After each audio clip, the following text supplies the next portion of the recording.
Hello दोस्तों, welcome back to my channel craze for study.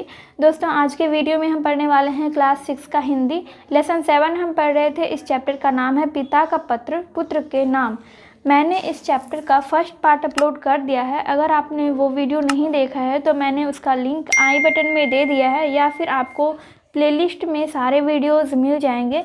तो चलिए हम स्टार्ट करते हैं आज का वीडियो। दोस्तों, पिछले पार्ट में हमने पाठ से का क्वेश्चन सॉल्व कर लिया था, यानी ये चारों क्वेश्चन हमने सॉल्व कर लिया था। आज के वीडियो में हम बाकी का क्वेश्चन सॉल्व करेंगे।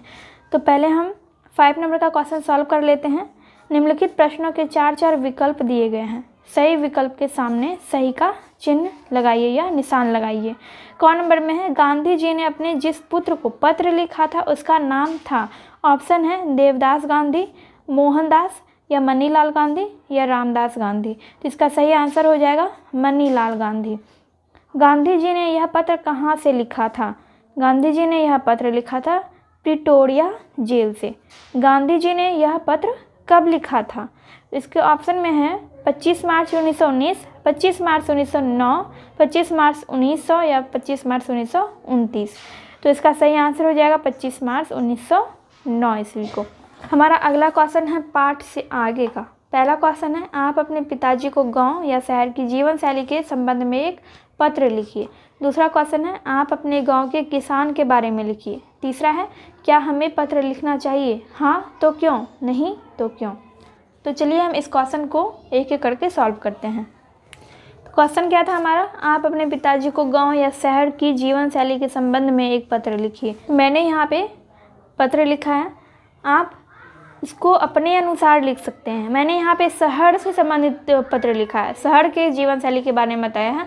आप अगर गांव की जीवन शैली के बारे में बताना चाहते हैं तो उसके बारे में लिख सकते हैं, या फिर शहर की जीवन शैली के बारे में आप अलग ढंग से लिख सकते हैं। लेकिन इसका जो हेडलाइन होता है, जैसे कि यहाँ पे मैंने लिखा है पूज्यवर पिताजी सादर प्रणाम, तो इसी तरह से लिखा जाता है, ठीक है। और नीचे जब लेटर ख़त्म होने के बाद यहाँ पे लिखा जाता है आपका पुत्र या फिर आपकी पुत्री, और यहाँ पे नाम लिख देते हैं, और इस साइड डेट लिखा जाता है। तो इसी तरह से पत्र लिखा जाता है। आप चाहें तो इसका स्क्रीनशॉट भी ले सकते हैं। पूज्यवर पिताजी सादर प्रणाम। मैं कुशल पूर्वक हूँ, आशा करती हूँ कि आप भी सपरिवार कुशल होंगे। मैं अभी दिल्ली में हूँ। शहर के लोगों की जीवन शैली मुझे पसंद नहीं आ रही। यहाँ के लोगों की जीवन शैली आकर्षक तो खूब है, लेकिन आपसी प्रेम और स्नेह से लोग वंचित हैं। यहाँ के लोग स्वास्थ्य पर बिल्कुल ध्यान नहीं देते हैं। यहाँ के अमीर और गरीब लोगों की जीवन शैली में बहुत फ़र्क दिखता है, जबकि ग्रामीण जीवन शैली में फ़र्क कम दिखता है। आशा है आप मेरे पत्र को पढ़कर शहरी जीवन शैली पर विचार कर अपनी राय पत्र के द्वारा भेजेंगे। माँ को प्रणाम और छोटों को स्नेह। हमारा अगला क्वेश्चन है, आप अपने गांव के किसान के बारे में लिखिए। हमारे गांव में हर एक वर्ग के किसान हैं। हमारे गांव के किसान बहुत परिश्रमी हैं, जबकि हमारे गांव की भूमि अधिक उपजाऊ नहीं है।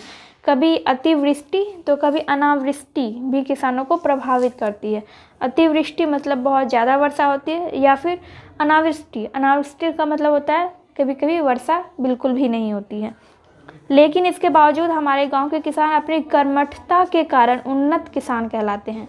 ये किसान नियमित रूप से उठते हैं, जिसके कारण गौ पालन का काफ़ी समय उनको मिल जाता है।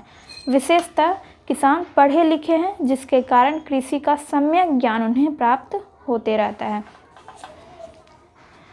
हमारा अगला क्वेश्चन है, क्या हमें पत्र लिखना चाहिए? हाँ तो क्यों, नहीं तो क्यों? हमें पत्र लिखना चाहिए। पत्र संबंध स्थापित करने का मूर्त उपाय है।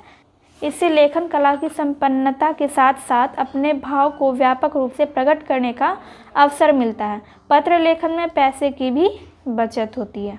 अब जो हमारा क्वेश्चन आएगा, सारा क्वेश्चन व्याकरण से रिलेटेड होगा। तो व्याकरण का क्वेश्चन यहाँ पे है। हमारा पहला क्वेश्चन है, निम्नलिखित शब्दों को अपने वाक्यों में प्रयोग कीजिए। पहला शब्द है हमारा पत्र। पत्र लिखना चाहिए। शिक्षा। शिक्षा सभी मनुष्यों के लिए बहुत आवश्यक है। आश्रम। आश्रम में मुनि लोग रहते हैं। जिम्मेवारी। अपनी जिम्मेवारी अपने आप संभालना चाहिए। महत्वपूर्ण। मनुष्यों के लिए अक्षर ज्ञान के साथ साथ चरित्र निर्माण और कर्तव्य का बोध होना भी महत्वपूर्ण है। गरीबी। गरीबी में मनुष्य को संयमित रहना चाहिए। आनंद। कोई भी काम आनंद पूर्वक करना चाहिए। जेल। गांधी जी ने प्रिटोरिया जेल से अपने बेटे को पत्र लिखा था। चेष्टा, वह चेष्टापूर्वक कार्य करता है। सुख, गरीबी में ही सुख है। अभी हमने यहाँ तक क्वेश्चन सॉल्व किया है, पाठ से आगे का क्वेश्चन सॉल्व किया और व्याकरण का पहला क्वेश्चन सॉल्व किया। सेकेंड नंबर में है निम्नांकित शब्दों में पाठ में शाला, गाड़ी में वाहन, दुकान में दार जोड़े गए हैं। शब्दों के अंत में जुड़ने वाले ऐसे शब्द प्रत्यय कहलाते हैं। जैसे कि यहाँ पे पाठशाला है तो शाला क्या हुआ, प्रत्यय। गाड़ी वाहन है तो वाहन प्रत्यय हो गया। दुकानदार तो दार यहाँ पे प्रत्यय होगा। इसी तरह से थर्ड नंबर में है निम्नलिखित शब्दों में से प्रत्यय को चुनकर लिखिए। उदारता, नियम पूर्वक, मूल्यवान, स्वाभाविक और लड़कपन। पहला शब्द है हमारा उदारता। उदार प्लस ता, यहाँ पे ता प्रत्यय होगा। नियम पूर्वक में पूर्वक प्रत्यय है। मूल्यवान, मूल्यवान में वान प्रत्यय है। स्वाभाविक में एक प्रत्यय है। लड़कपन, लड़कपन में पन प्रत्यय होगा। इस चैप्टर का लास्ट क्वेश्चन है, नीचे कुछ भाववाचक संज्ञाएं दी गई है, इससे विशेषण बनाकर उनका अपने वाक्यों में प्रयोग कीजिए। जैसे कि महत्व है तो महत्व को हमें विशेषण बनाना है। विशेषण बनाने के बाद इसको वाक्य में परिवर्तित करना है। तो महत्व को महत्वपूर्ण हम लिख देंगे, महत्वपूर्ण कार्य करना चाहिए। फिर है निश्चय, तो निश्चय पूर्वक काम करो। उपयोग, तो उपयोग को हमने क्या लिखा है, उपयोगी। उपयोगी वस्तु दान करो।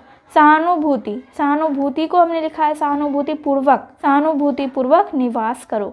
मानव, मानव को हमने लिखा है मानवीय। मानवीय गुणों को धारण करना चाहिए। सो फ्रेंड्स, आज के वीडियो में बस इतना ही और हम नेक्स्ट वीडियो में इस बुक का नेक्स्ट चैप्टर पढ़ेंगे। वीडियो हेल्पफुल लगी हो तो वीडियो को लाइक कर दीजिएगा। चैनल पे पहली बार आया है तो चैनल को सब्सक्राइब करना मत भूलिएगा और बेल आइकन को भी प्रेस कर दीजिएगा ताकि मैं जब भी वीडियो अपलोड करूँ तो उसका नोटिफिकेशन आपको मिल सके। तो चलिए मैं मिलती हूँ आपसे नेक्स्ट वीडियो में।